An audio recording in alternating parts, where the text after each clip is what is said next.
আপনি কি জানেন অস্ট্রেলিয়ায় ১৬ বছরের কম বয়সী শিশুদের জন্য ইউটিউব বন্ধ করে দেওয়া হচ্ছে? হ্যাঁ, ঠিকই শুনেছেন। নতুন আইনের অধীনে শিশু-কিশোরদের জন্য এক কঠিন বাস্তবতা অপেক্ষা করছে।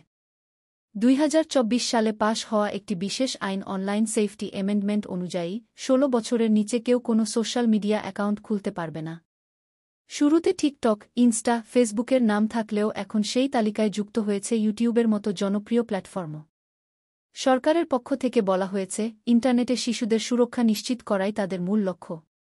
তবে প্রশ্ন উঠছে, এই সিদ্ধান্ত কি বাস্তবসম্মত? ইউটিউব আগে এই নিষেধাজ্ঞা থেকে অব্যাহতি পেয়েছিল, কারণ তারা নিজেদের ভিডিও শেয়ারিং সার্ভিস বলে দাবি করত।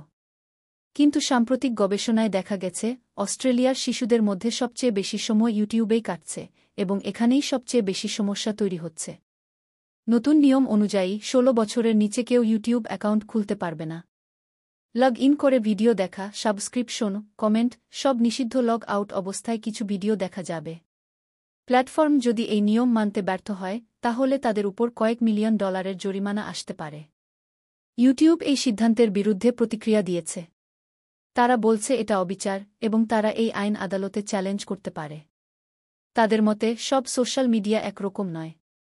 ইউটিউব হচ্ছে একটি শেখার ও সৃজনশীলতার প্ল্যাটফর্ম। কিন্তু বাস্তবতা হল, আজকের দিনে শিশুদের অনেকেই সারাদিন কাটিয়ে দেয় ফোনের পর্দায়।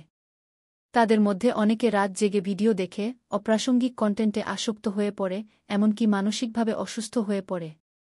এই কারণেই অস্ট্রেলিয়া সরকার কড়াকড়ি আরোপ করছে, বলা হচ্ছে, হয় এখনই শিশুদের রক্ষা করো, নয়তো ভবিষ্যতের প্রজন্ম হারিয়ে যাবে। এই পরিবর্তন শুধু অস্ট্রেলিয়ার জন্য নয়, পুরো বিশ্বের জন্য এক শিক্ষা। সোশ্যাল মিডিয়া ব্যবহারে নিয়ন্ত্রণ না আনলে আজকের শিশু হয়ে উঠবে কালকের অসচেতন প্রাপ্তবয়স্ক।